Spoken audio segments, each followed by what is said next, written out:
they were they were playing that song, and you were like, you stopped talking and you just like went somewhere else, and I'm like, what? And you're like, I think this song might be about us. And I was like, what are you talking about? And you're like, shh, shh, shh, like, wait, listen, and I'm like, I don't, what? Something about the river. I'm like, it's not about us. And you're like, it's about being fucked by the riverside, not in a good way. And you're like, I think they're talking about the practice space. Wait, are they talking about us? And I remember we were like, okay, we're not going to stay for the rest of the show. Like, we're not even going to go in. We'll just take off.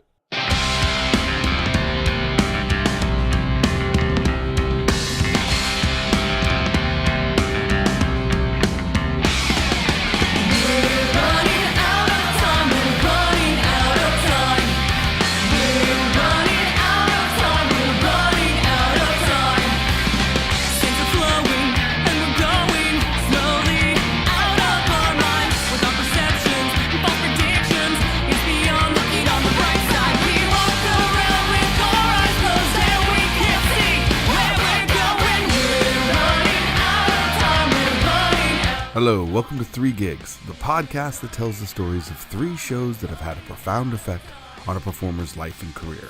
Their very first show, their best show, and their worst show. I'm your host, Dominic Davy, and today my guest is my friend and bandmate, Oobliette Sparks from Tsunami Bomb.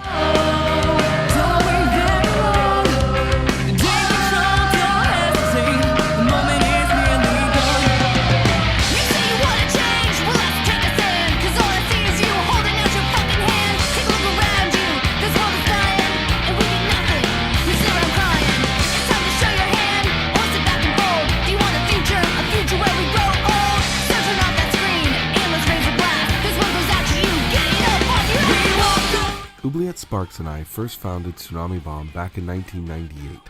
Hailing from Santa Rosa, California, she was part of the same North Bay music scene that I was, and it was especially concentrated out of the Phoenix Theater just a few minutes south of Santa Rosa, where I lived in Petaluma, California.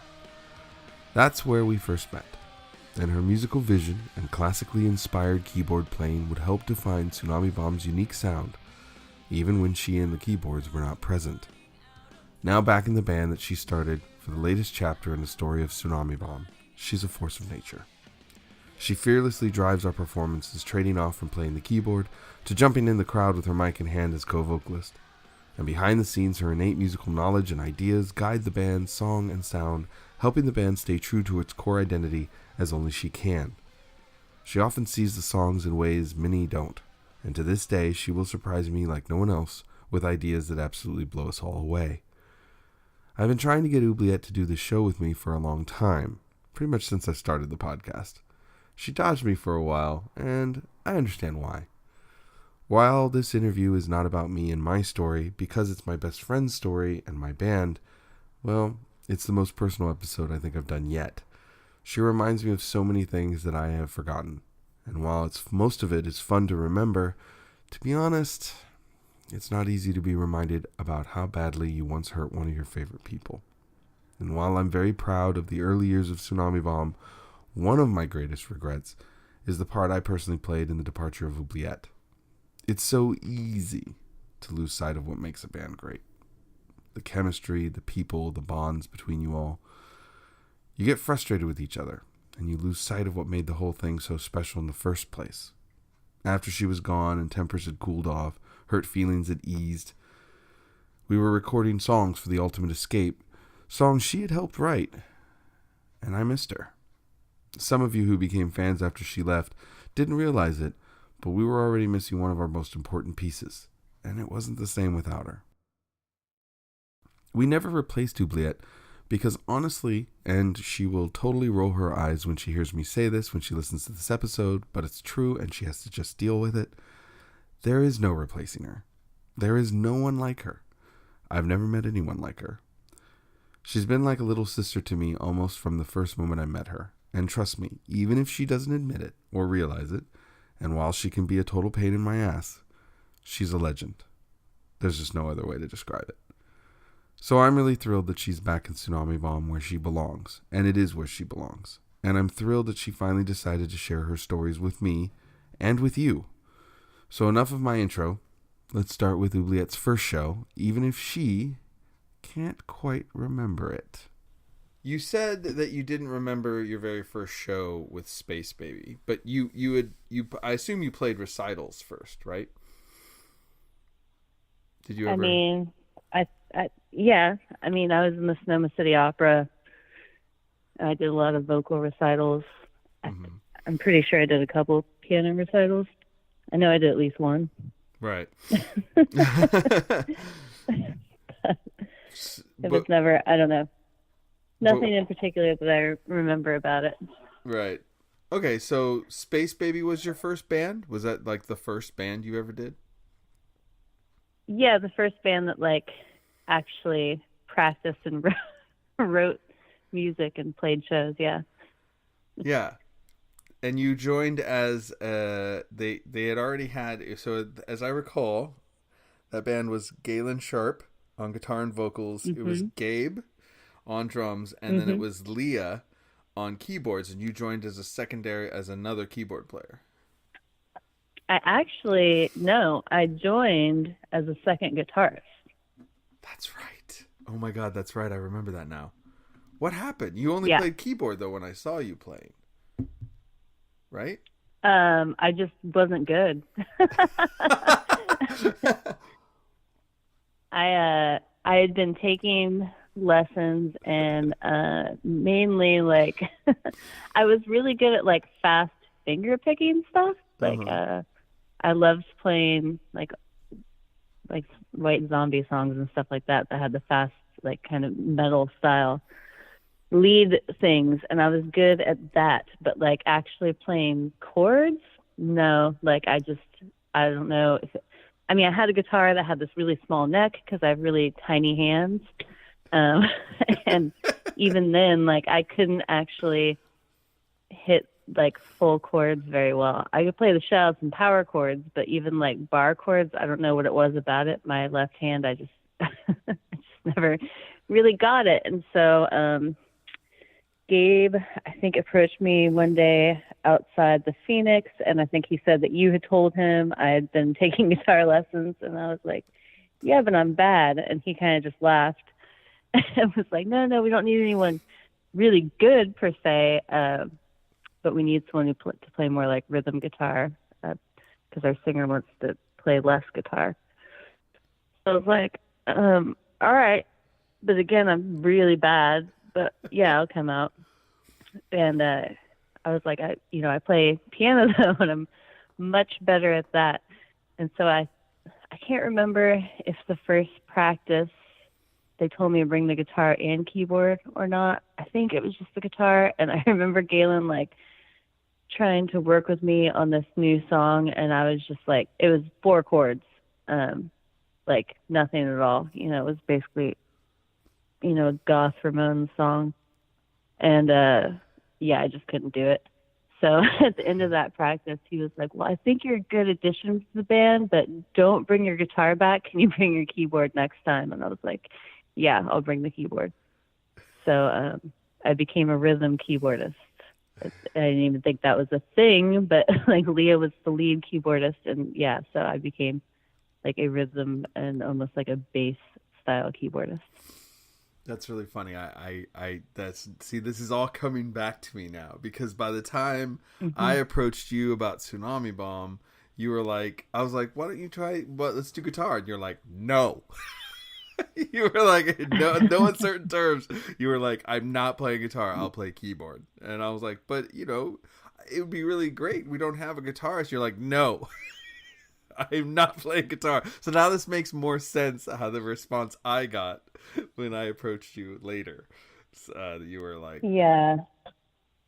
Yeah, it wasn't going to happen. And I think that like, I even think when I went and tried out, I had already stopped taking guitar lessons at that point. So it was like what little skill I had was dwindling anyways. So right. it was, yeah, I was So, already retired really. So so you don't specifically remember the first show that you did with them I feel or like any it was at the shows. Moonlight. Probably that Probably. was an easy place to get into the Moonlight in Santa Rosa. That was Yeah. an easy place to play. A lot of us were playing there at that Yeah. time. Yeah, that was one of Tsunami Bomb's first shows too. Yeah, It was. Actually, the one where we have pictures of like some of the people who ended up being in Tsunami Bomb later were in the audience. Yeah. That is really, yeah, the photos of everybody in the audience, it's pretty hilarious. Um But yeah, I don't remember it. I mean, as far as Space Baby goes, like in my like introduction to playing shows, I, in that band, Galen wrote everything, which is awesome, and he was a great songwriter. But like, he left no creative freedom really whatsoever to anyone. right. So I would just come in, and he would have gone through my keyboard. I'd left my keyboards at the workshop we practiced at night, and he would, go through the keyboards, and I would come in, and he'd be like, "Okay, so I found this sound, and then this is what you're gonna play," and then he'd just teach me the part, and I'd play it. So I guess like it was a good introduction to playing music in front of people, but it wasn't necessarily like anything like what it was when I first played with Tsunami Bomb. Like in Space Baby, I had no ownership. I was just there, Right. and kind of doing what I was told. So it's like I didn't feel an emotional connection playing the shows. Like I didn't necessarily feel vested. Like I remember thinking it was kind of cool. And everyone else in the band was much older than me. Yeah, how old were you So at this point? I was like 15. Yes, that's what I thought. I was like, I thought so. I was like, this is a while. Yeah, because I was like 15, 16, because technically I think when we started forming Tsunami Bomb initially, I was 16, like Right. almost 17. So yeah, I was, they were all adults. I was a kid, and we were playing. Space Baby mainly played like bars, so I guess it's kind of weird looking back in retrospect.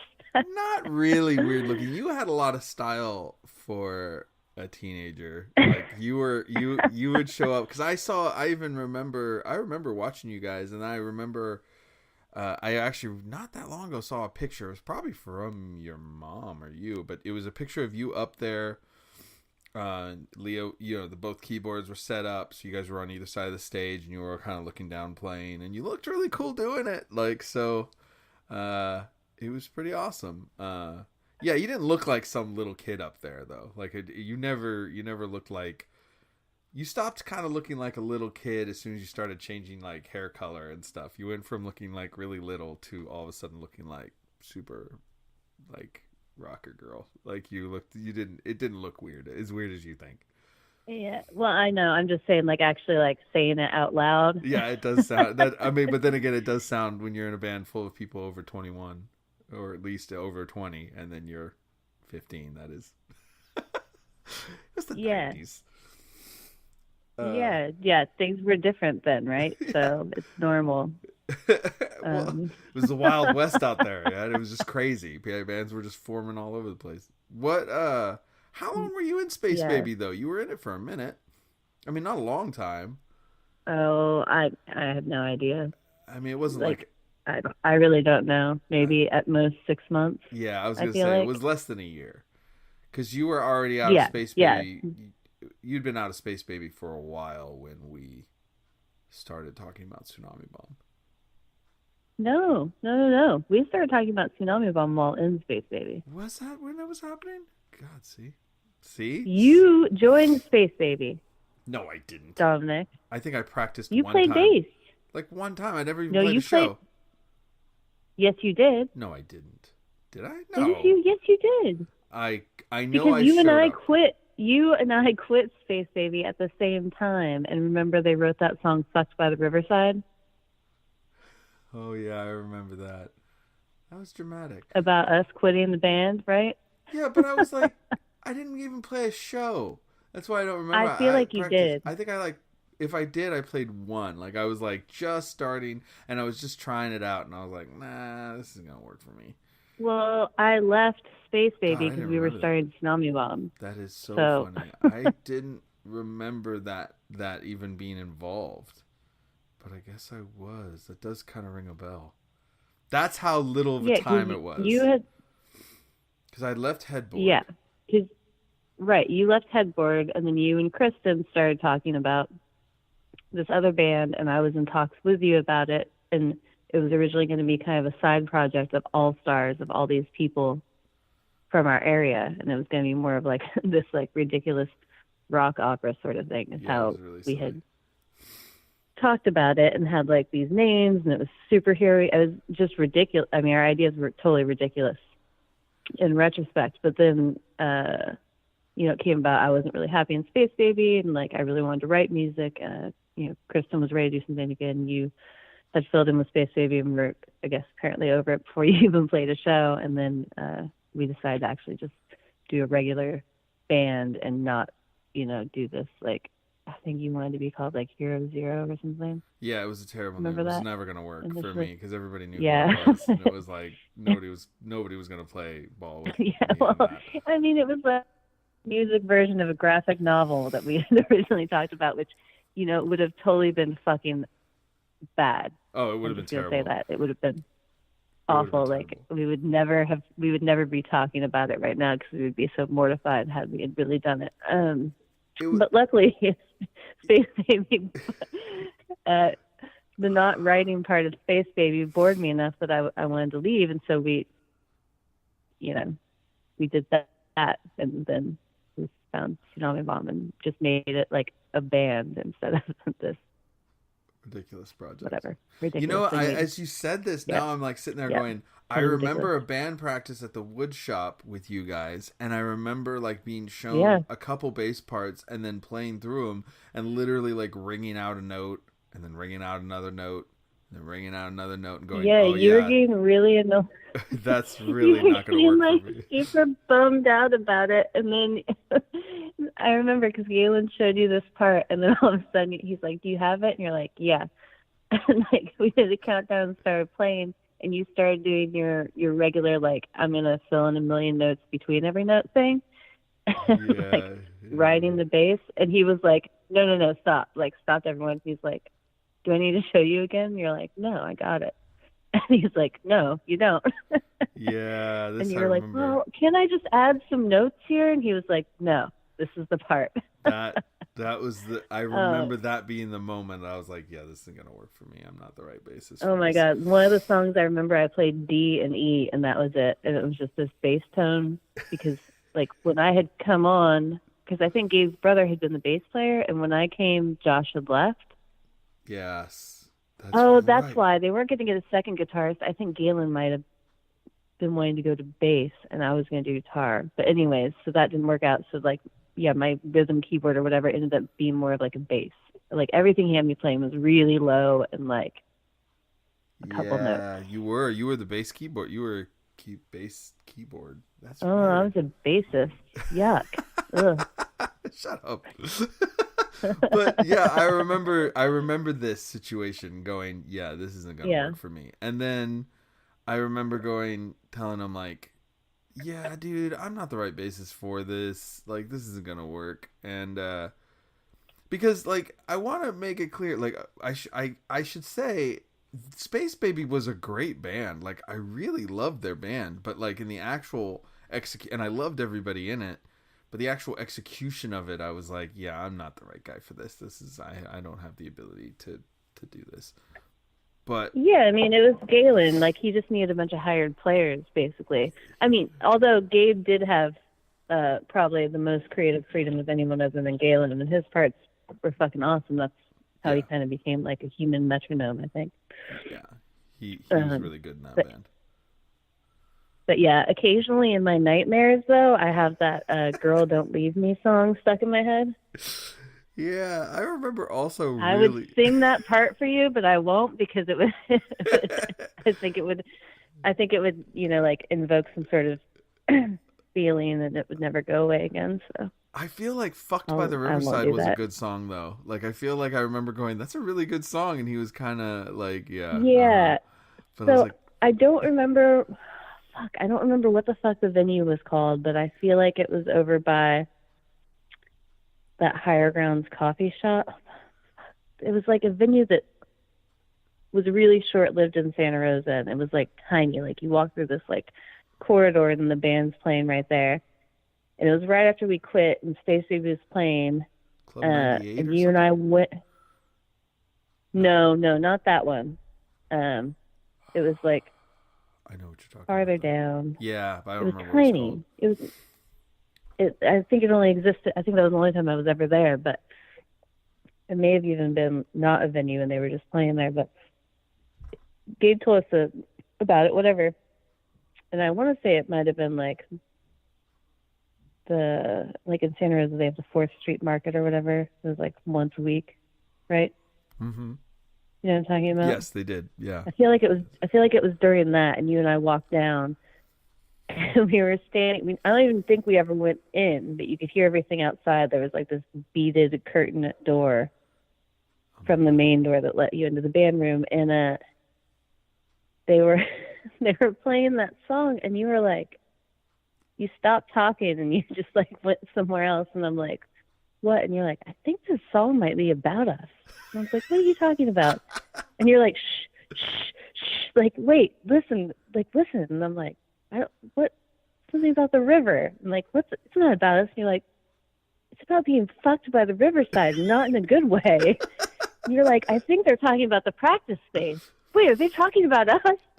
And I remember we were like, okay, we're not going to stay for the rest of the show. Like, we're not even going to go in. We'll just take off. Yeah. And like, I don't think that we ever confirmed if it was or was not about us. I just know that there is a lyric "fucked by the riverside," and like at that night we kind of you came to that possible conclusion, and we kind of just like slowly sidestepped our way away from the show and went and did something else. I did confirm that song was about us. Yes, I remember Oh, actually good. following That up makes me with feel Galen. so much better. Cool. I could Oh, be good. wrong, but Yeah. I seem to recall Galen being like, "Yeah, no," and because I was like, "That song's really good," but I remember kind of making this reasoning with him, like, "Look, I know Courtney and I left at the same time, but like, dude." You didn't lose anything. You just went right back to what you had. It's you guys still. You can still play a show with keyboard, guitar, and drums. Like there's no problem here. Like we didn't destroy your band. Your band's fine. I remember that being like the justifications of like there's nothing wrong here. Everything's fine. You guys are still fine. But I remember he was a little butthurt that we left at the same time. Now that but I didn't remember that until you said it. Obviously. Yeah, obviously. Maybe we should put out a compilation of songs written about us. There's a few. There's a few. They're all. I feel like they're all pretty good songs. I feel like maybe we're good inspiration for a. I don't think there's one song. complimentary song. Nobody's ever written a night like there isn't a song celebrating us. It's definitely. No, that's untrue. Our new album, there are songs that celebrate us because we wrote them. That's true. Okay, that's true. There you go. That's a good point. We've finally written song. There's going to be some songs about us that aren't negative. Wow, that's true. There's a song. We hear your call. Yeah. Okay. Fair enough. Mm-hmm. All right. So okay. So there you go. So that's the story. Breaking the chain of you.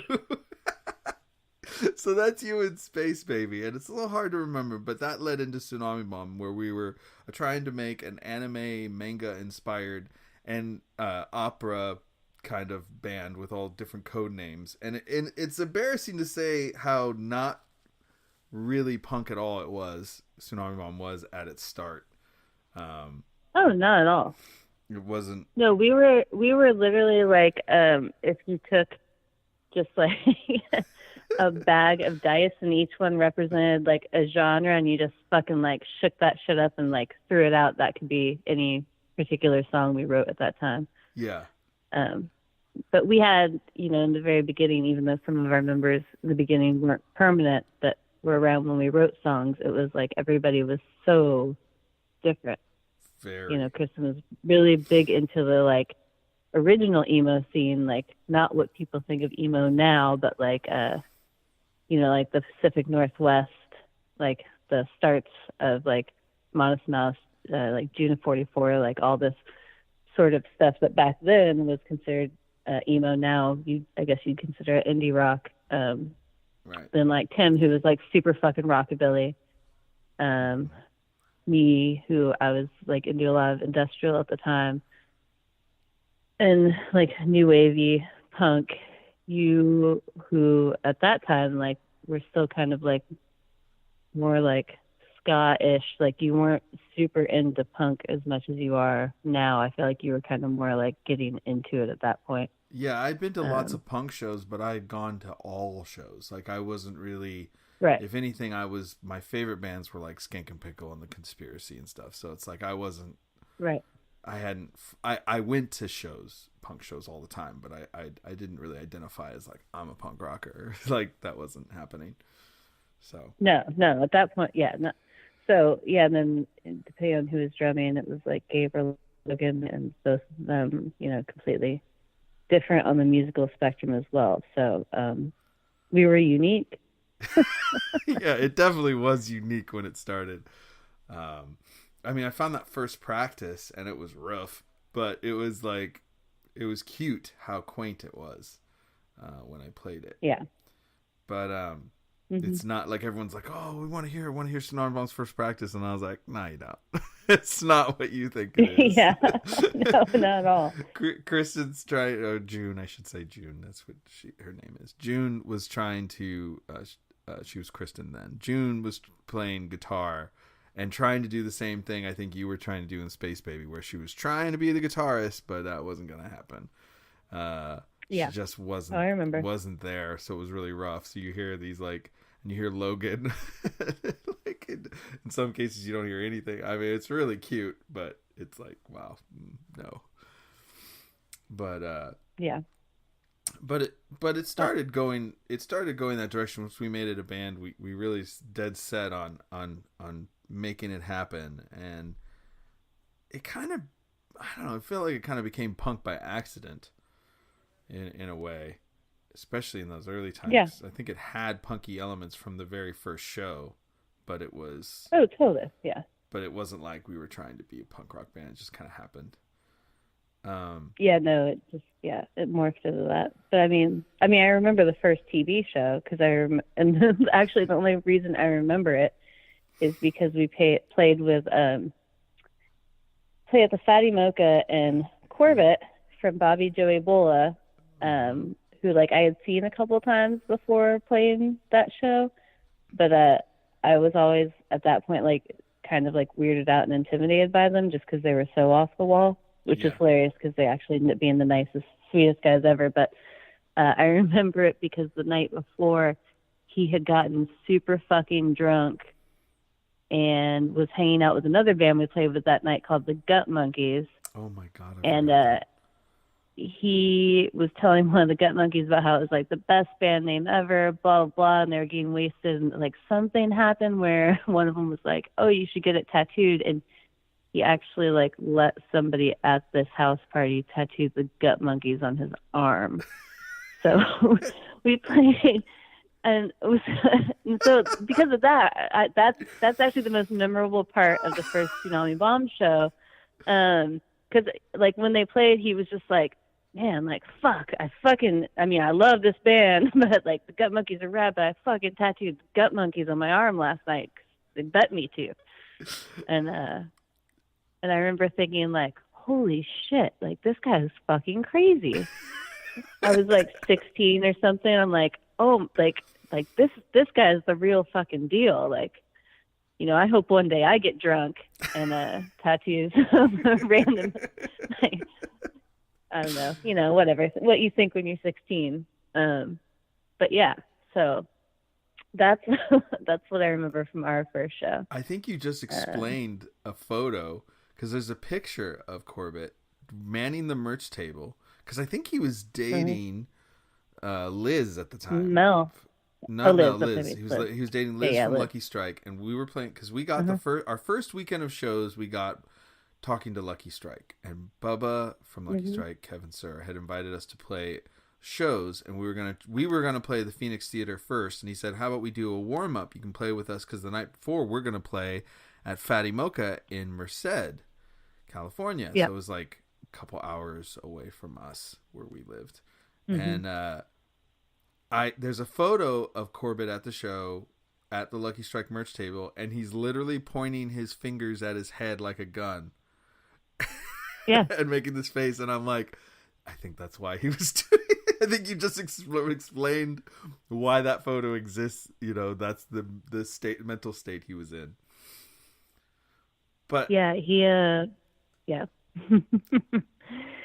Yeah, so I wonder if he still has the tattoo. I should ask him. But I'm really curious. That was the first show. It was, and I believe Andy Pohl was there.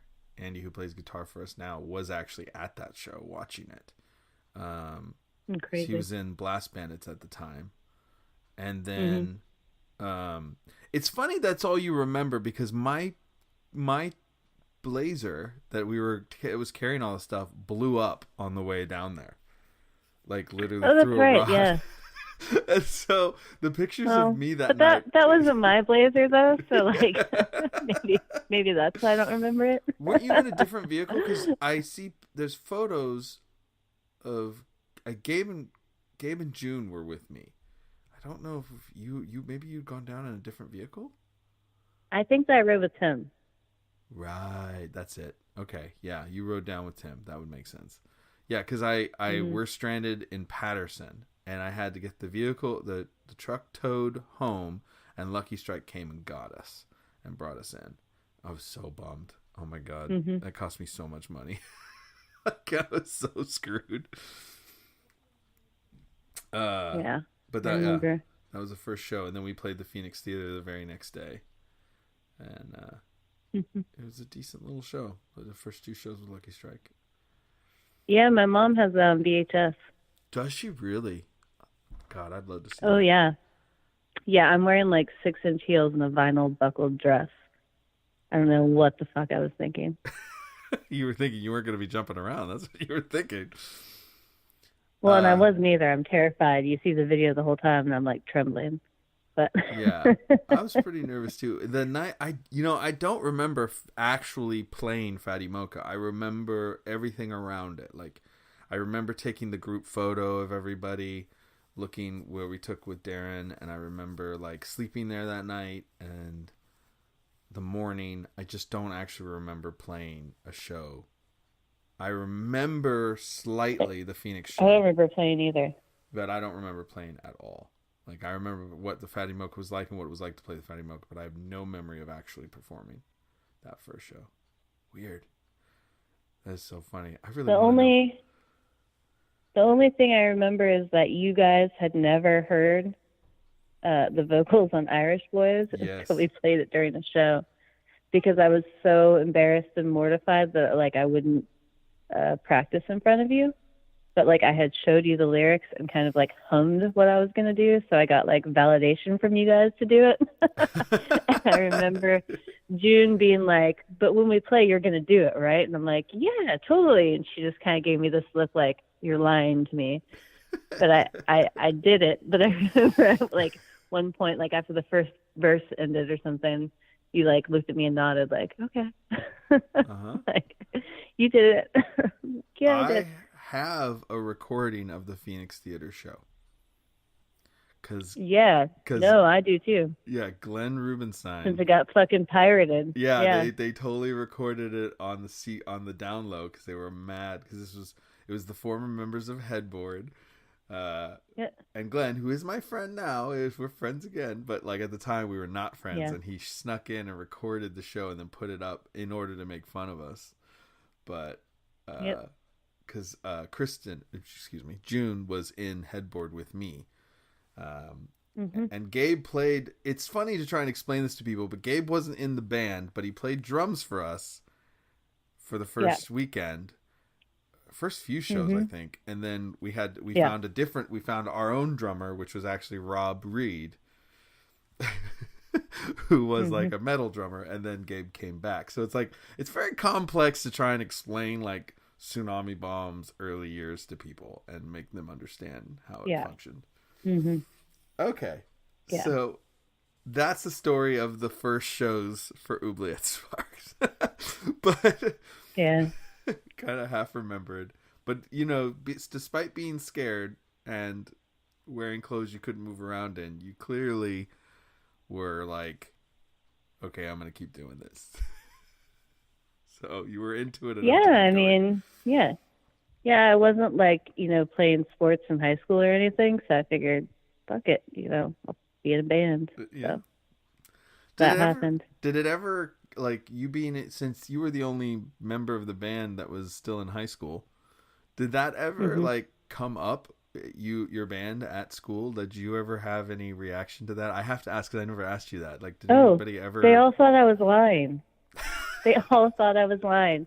Because, like Chloe and my best friends ended up going to like Santa Rosa High. So I was left at my high school pretty much with no friends because, uh, everyone wanted to get transferred to the school that was downtown.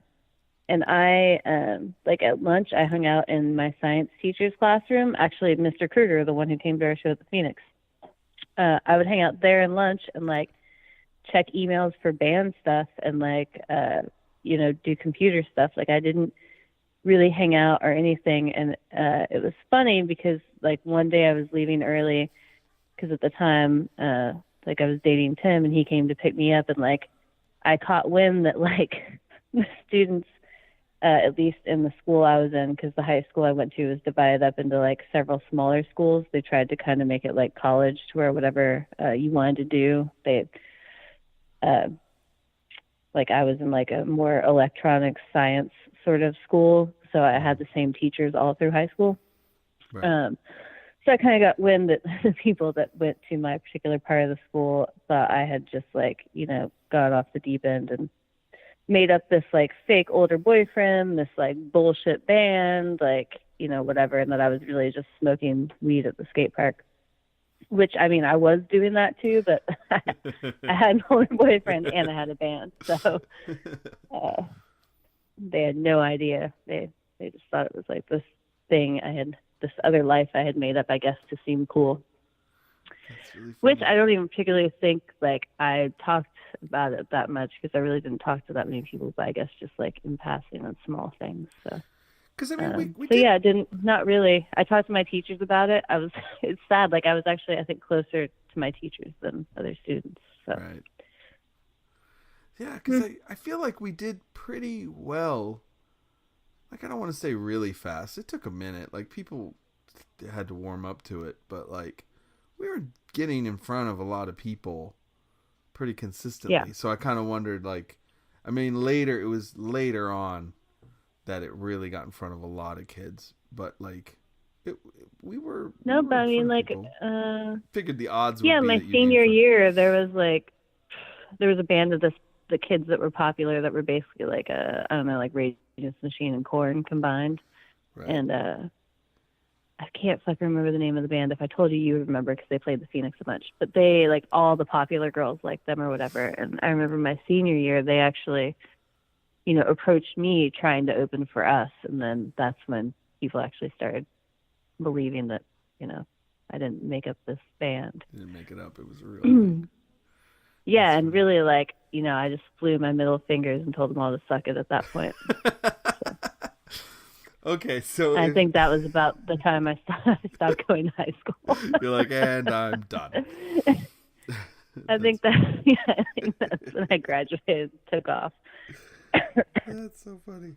Okay, right on. So all right, so if that's the story of some of the first shows that you played, what would be a Hmm. memory of something like? Do you have any particular memory of a really amazing moment where you were like, past or present, where you've been like, I'm really stoked to be doing this right now. Like this is awesome.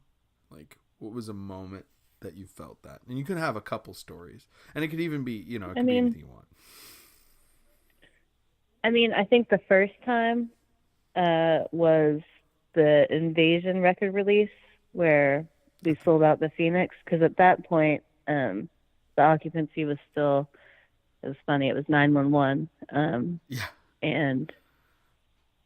and like at that time, definitely not now for anyone listening, but back then, so many local kids and different people who knew somebody could get in. So if a show sold out, you would expect at least like probably 100 extra people that were just locals to be in there too. And that was, the balcony was open, everything was open. And I just remember us hanging out backstage and like getting the news it had sold out, and it was the best feeling ever to like walk out and start playing like in our home theater with that many people. Yeah. And it was just, it was one of those things where like it was the first moment for me that I was like, people really fucking care about this little band. Yeah. And it's cool. Like it's like that moment that you realize that something that's like that you've created that's part of you means something to somebody else. And I think it's definitely like unlike any other feeling, I guess. Yeah. That's one of the things that affects me the most is the realization of how important this little silly band is to someone else, to just anyone else. But yeah, that night was crazy. Wasn't that the first? That was the first time we had ever sold it out. Like that was a crazy moment. Actually, in my tenure, that was the only time we sold it out as a headliner. Right. The Phoenix Theater in Petaluma, for everyone listening, is where it was the home club. That was where we played our second show, as we kind of told. And then to sell it out was such a big deal. Originally, its capacity was like 1,200, I feel like, but like the fire marshal kept bringing the capacity lower and lower and lower over time, until it's about, I feel like it's a 750 cap place now, technically. No, I think it's less than that. Yeah, maybe, but it's really small. But at the time, it was 911, and yeah, this was the release show for the Invasion from Within CD that we had put out on Tomato Head Records, and we had gotten on Tomato Head because of Lucky Strike introducing us to Chuck Phelps, who was the drummer for Skink and Pickle, which was one of my favorite bands when I was, as my aforementioned ska phase. So it was really. Hey, ska isn't a phase; it's a way of life. I probably would have said that back then. That would have been me. That would have been me saying that in defense of my love of ska. I'm about to listen to some madness the second we get off the phone. I've got the vinyl queued up and ready. I had forgotten that show was a sold out show. That was a great night, and that was Brian's last show with us. As I recall, that was his final show. And yeah, I know. I remember he got a goodbye show. Yeah, right. Who was the cough. How many was the do you remember who else played that? I mean, I know I have it written down. I have that poster in my storage. The Invasion one, because I don't remember. I feel like I should definitely know this. I feel like 3 Day Weekend did. I think maybe you're right. I don't know. I feel like they opened it. I feel like we're gonna have a friend who listens to this and is gonna yell at us that we don't remember that they played this show. Yeah. Yeah. Yeah, but that was like the big goal. Like the big goal, like just so everyone knows, like just to you sell should this cut place that out. part out of the interview because I don't know. Yeah, I don't know. Maybe I will cut that question out. But the big goal for everybody in a local band, like at that point, was like if you could sell out the Phoenix, that was something, and not many could do it. So I remember that being a big deal. Mm-mm. Yeah. Yeah. I also remember a very unfortunate fashion choice of mine at that show. The long sleeve shirt with the flames up the sides. That was the 90s, just reaching out for one last time on my wardrobe. Yeah, you loved wearing that stuff in like Aladdin pants. They were Dickies. They weren't Aladdin pants. They were just baggy Dickies. That's all. No. Yeah, before the Dickies, you wore these fucking black pants that had tapered legs that were a little bit short on you, and they had pleats in the front, so they looked poofy in the thigh area. I will show you pictures if you don't believe me. You were wearing Dickies at this show, but prior to that, your pants were always pants I called the Aladdin pants. Aladdin pants. Jesus, what was I wearing? Huh. I'll have to say, I want to see this picture. I don't doubt. I have many They were the unfortunate pants fashion you wore like choices. all the time. Yeah, What? I'll show you. Okay. They were like, yeah, they were like headboard days Ugh. and nod days pants. Ugh. All right. Well, good to know. Yeah, they're bad. That's really funny. Okay. All right. So the Phoenix Theater was one of the best shows. Is there another one? Any others that really stand out to you as shows that that really just meant a lot? I definitely think, like the run where we first played new songs as this Iteration. era of Tsunami Bomb. Mm-hmm. I can't even remember what show it was where we first played Lullaby. East It was Coast. in the Northeast. Yeah. Yeah, I know, but what was the first one on that run? Was it the city? Philadelphia. Yeah. Oh, the Kung beer Fu. throwing incident? No, that was Montreal. That was the beer throwing. No, incident. I know. No, not the one where I threw it at somebody. The one where I threw it at the ceiling. Another beer throwing. The one with the cool picture of me throwing the beer. That was in New Jersey, but that was the same weekend, and it ended with the crazy show in New York. And No. That picture is definitely from PA because my friend Ryan was there, who I worked with in Austin, because I almost hit him with a beer. You like to throw things. Almost. I threw it up. It almost hit him. I don't know. No. All right, well. No. I don't like throwing things. You do, though. One time I threw it for fun. Another time I threw it to protect somebody in our band. You have stunning accuracy. I think that people are not prepared for your level of accuracy. So I would not. I mean, yeah, like if I wasn't playing keyboards in Tsunami Bomb, I would definitely be a pitcher for the Giants. So. You can fling a beer. They're still mad like about that. Nobody's business. Because when you fling a beer, it hardly spills until it arrives at its destination. There's no like huge splash as a cup goes flying or a can goes flying. It like maybe a little bit sprays out, but really it doesn't do anything until it hits. And I'm not sure of your technique, yeah, right. but I have seen you launch a beer and it just explodes wherever it hits. And I have visual, wherever that may be, right? Yeah, wherever that's going, someone's face or like the ceiling. No. I don't know what you're talking about. But okay, so when we were finally playing new songs from this era, that East Coast run, playing those shows. Yeah, so I remember playing Lullaby and like the reception was great and that show was amazing, but like kind of the coolest part is like I don't even think we were done with it. I think we were kind of maybe halfway through, but like Kate gave me a giant hug and like it was this thing where I finally like felt like maybe we were doing things right. Right. Yeah. And like it was this feeling of finally I don't know, being able to be creative, having this outlet, and also being in a band that 100% was there for each other and caring about each other, and like that moment like we all had together and we're all happy and there were no it was just good, right. Which it's not always been the case. In the past was not the case.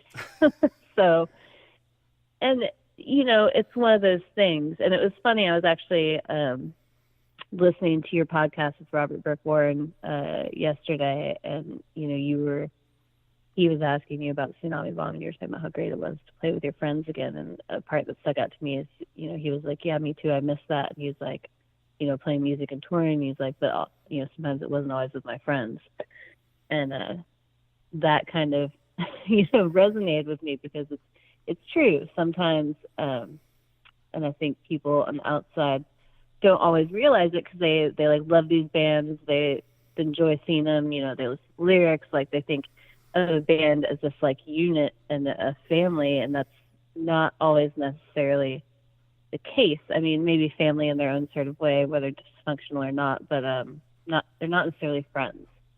And it's so much different now for me than I think it had been before.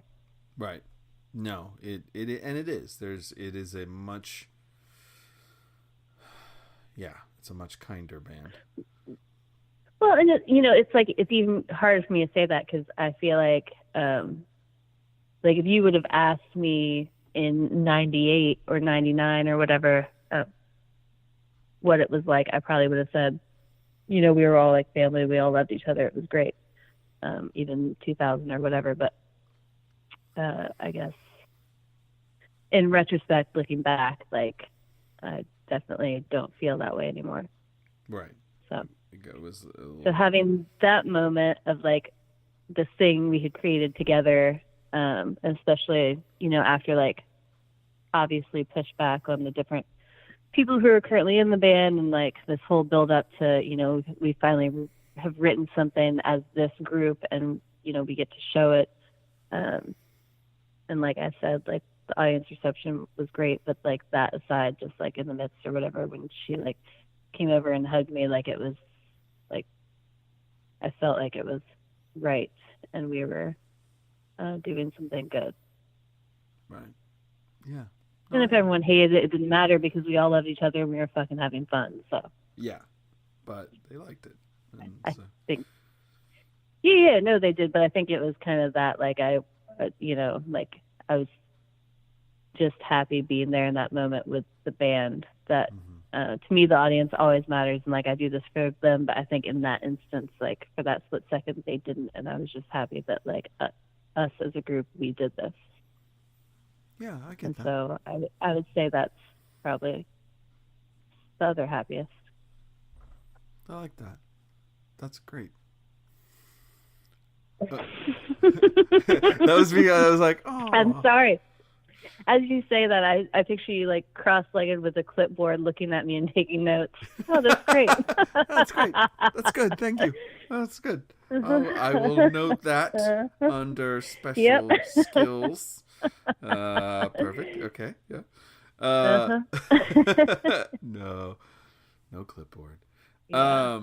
Okay. So all right. So we've covered the first shows, covered some really great moments. Look, see, you thought you wouldn't have stories for these already. All good. No. I knew I had stories. I'm trying to be safe, Dominic. I have plenty of stories. That's not it. I just, you know me, I have to watch what I say. Yeah. And now we're getting into like the nitty gritty stuff. Yeah. So, now it's this is the one. Now, what are some of the worst shows moments that you've had where you're like, fuck this, what am I doing? And this should be interesting because I suspect I know them, but I'm curious. Really? Well, maybe. Huh.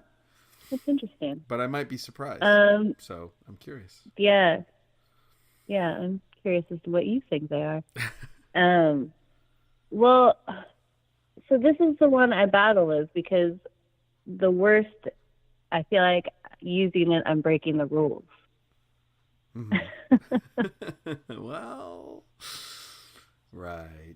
I mean, and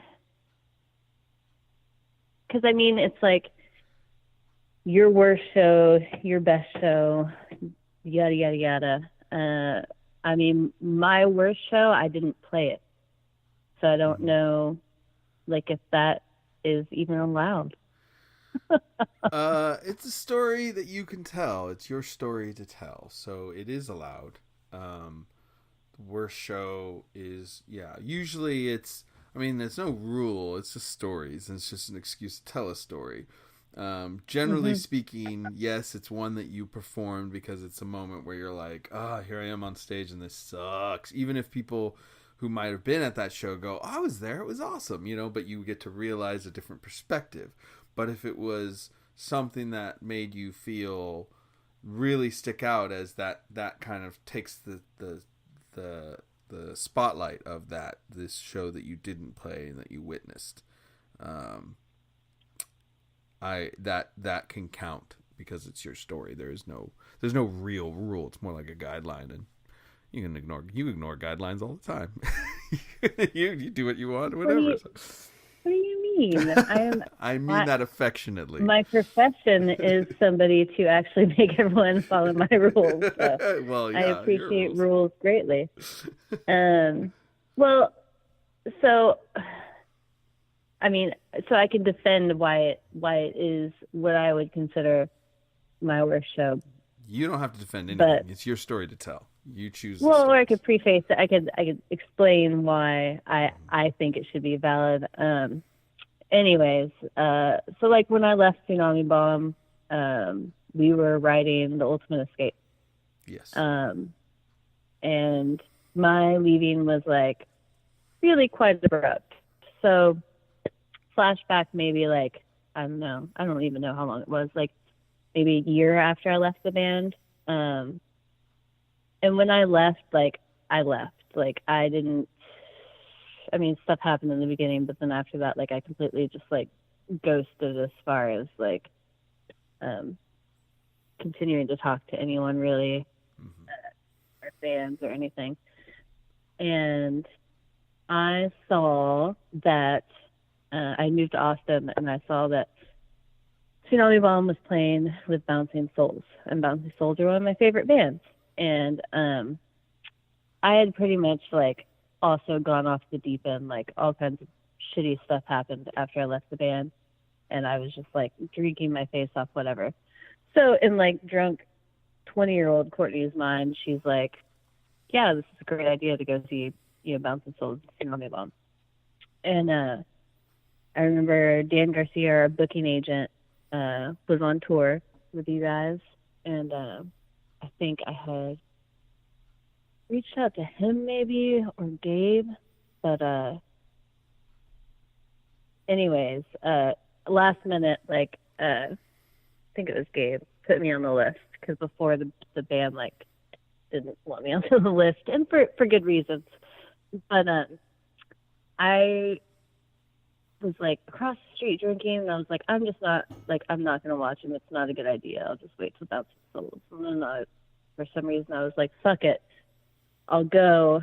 And I went, and it's so crazy because I have like such a shitty memory with some things, but like I have like an insanely accurate, almost photographic memory with others. Like I remember exactly what I was wearing. I remember what you were wearing. I remember what everyone was wearing.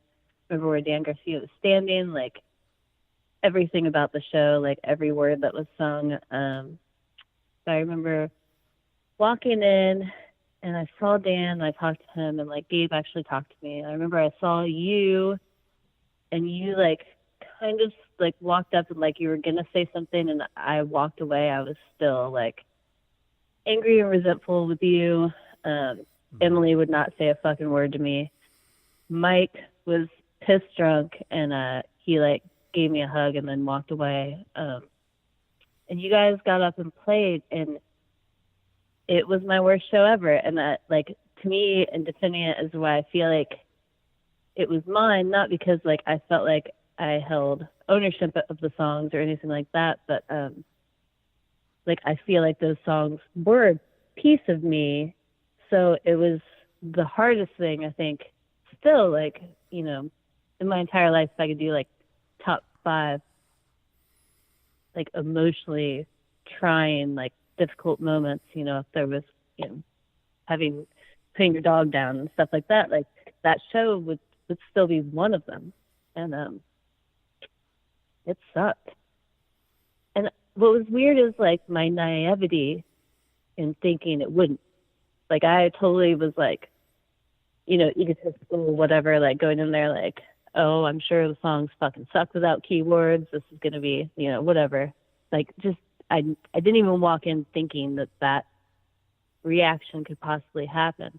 And then, to top it off, it was like adding insult to injury. Like I remember when I was still in the band, like, we kind of went through a thing, and we're talking about how I was going to do less singing because it was getting muddy on who the front person was and whatever. So we had dropped Irish Boys, which is fine. The lyrics were super, adolescent, and it was a super old song, whatever. But I fucking remember at that show at Emo's, you guys played that, and fucking Emily sung it, and like it was like a million fucking daggers. And I remember she just looked at me when she sung it, and like I left. I didn't even watch the Bouncing Souls. Like I just left. Yeah. Yeah. I remember that, and for the record, that was what I thought you would say. Yeah, I mean, it was like, and yeah, I didn't play the show, but I don't know. But it was one of the Like worst moments. well, yeah, and I think that like that, and with me and like kind of shitty experiences or whatever else overshadowed like so much of what we had done in the beginning that like I don't really have a great memory about a lot of it. I mean, I have bits and pieces, but like I repressed it so much because I was just so hurt. Yeah. Um, that like it was hard to think of like a best show or even like a worse show from back then because I mean there were things that happened, but in comparison, like it didn't even get near that. Yeah. We had been playing Irish Boys on that tour. It wasn't something that we pulled out just to fuck with you. And it Oh, I didn't. know. It No, no, didn't no. I never occur, thought that. but it got brought back I on never. that tour. But yeah, but I mean, I Yeah. totally see exactly how. And I had my own moment like that later, where I watched Tsunami Bomb perform on Warp Tour.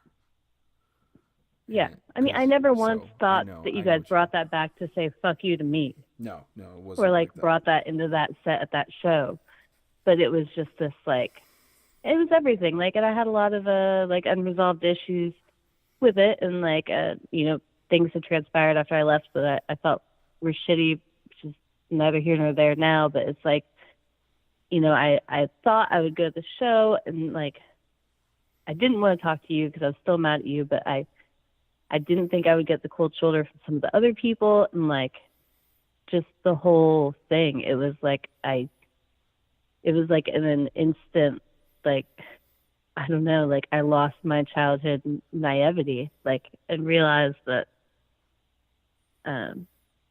yeah, people are a lot shittier than I thought they were, and that it fucking hurts to see people playing something that you've created without you. Yeah. Like I don't think I could ever explain that feeling to anyone, but it's hard. It's rough. It's very hard. And definitely the worst show. Yep. I mean, we had we had shitty shows like back in the day. No one knew what to do with keyboards. I had an amp. The amp would never be loud enough, and I started using a DI box, and no one would know how to mix it. And so I remember, playing shows where everyone in the audience was like pointing at their ears. They couldn't hear me, and I remember one show when we were on tour with Counterfeit, I just started banging on the fucking keyboard because nobody could hear it anyway, so I didn't even care. Right. Or playing rooms with no one, but lots of those. Like I said, like in the scheme of things, I don't think about those shows very much. I don't lose sleep about them. Like it's nothing in the story of my life that, is worth even noting. But that show at Emo's in Austin, it still haunts me. So that's the one. It was that night. I was like, it was my intention I wanted to talk to you. I was trying to walk up to talk to you, for real, to reach out, and then you walked away, and I was like, okay, not now. And we did end up talking briefly later, very briefly though. Very, and then it was like more like a hey kind of thing, but you said you've lost a lot of weight. And I was like, I have. I think that was it. Yeah, it was a real quick little snippet. Yeah. I don't know if that was what I said, but I mean, maybe that's. I was trying to be complimentary. I think I was trying to be like, you look Yeah. good. Yeah. But I did. This is your story, not mine. But I will say that I came to understand how that felt later, and I have a real good sense of those feelings and how you don't really get past it, and it doesn't really leave you, and it kind of haunts you because it happened to me later. The same thing happened to me, the awkward but none of them spoke to me when I was at Warped Tour except for Jay, who I had never been in a band with, and was like, I really like your songs, man. The songs you wrote are really good. I was like, thanks. He was like, I wish we could have been in a band together. Totally Jay. Yeah, he's like, I wish we could have been in a band together. I was like, Yeah. I know, I wish we could have too. But yeah, none of them would speak to me.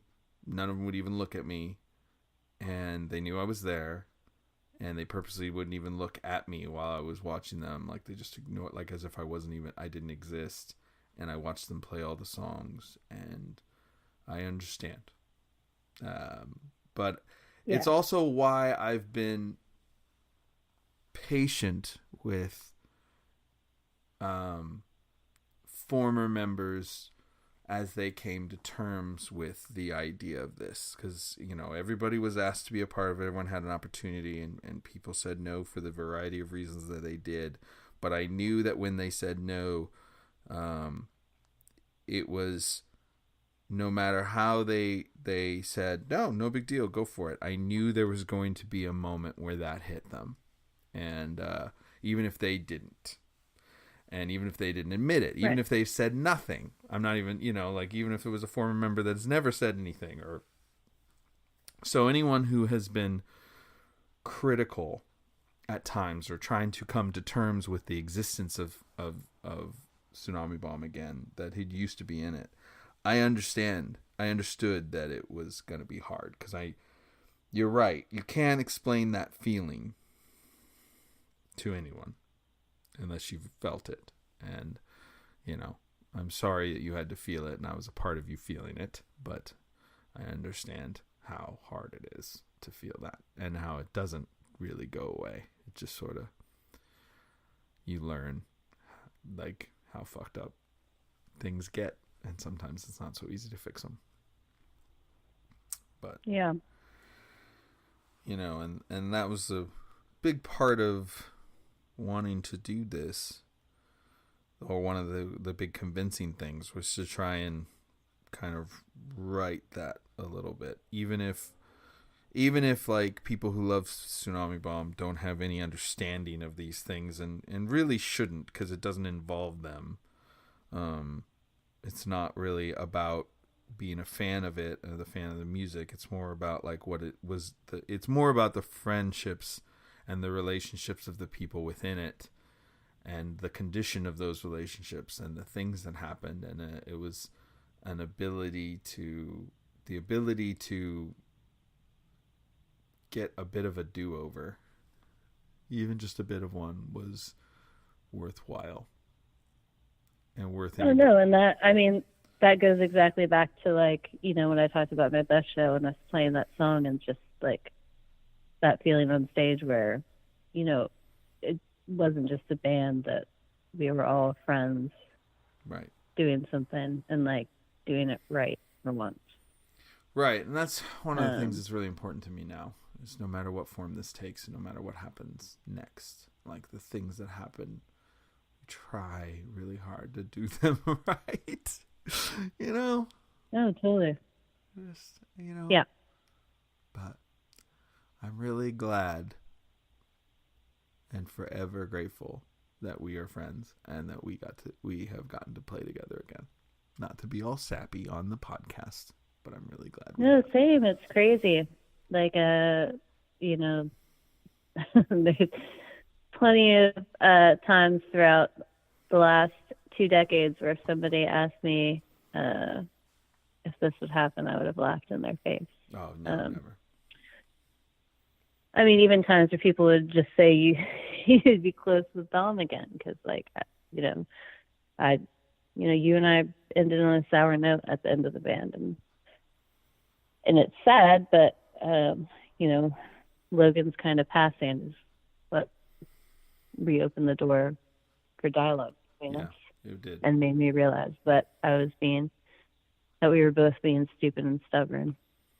That's really what it came down to, and mostly which is something that we're both really good at. By the way, good at. Yeah, we've always shared that. If we had gold stars for being stubborn, we would have so many gold stars.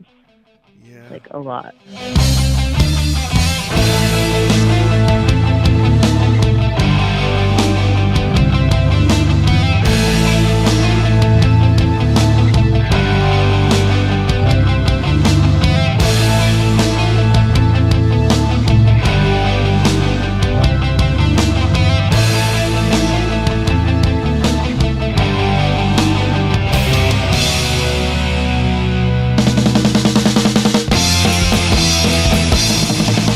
You've been listening to my little sister and my bandmate, Oobliette Sparks. I hope you enjoyed her stories. If you'd like to know more about her and our band Tsunami Bomb, please check out our website at tsunamibomb.net. Thank you so much for tuning in to 3 Gigs. Feel free to check out our website at 3gigspodcast.com to find extras and live footage of all of our guests. And yes, that includes Tsunami Bomb. This is my 65th episode and the season finale. I hope you enjoyed the show so far. I'm going to take a break for now and get the new album done, get some projects done. But if you want to hear me on a music podcast, check out Alternative Tentacles Backcast, the official podcast of Alternative Tentacles Records, where I will be co-hosting from time to time. And also, if you love monster movies, check out Monster Candy Podcast. I'll be there trying to talk sense into my co-hosts. Wish me luck. Both podcasts are available on all platforms, and you should check them out. I like them.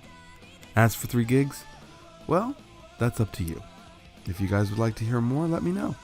Please share the show with someone you think who might like to hear some good stories from performers. They might get a kick out of this.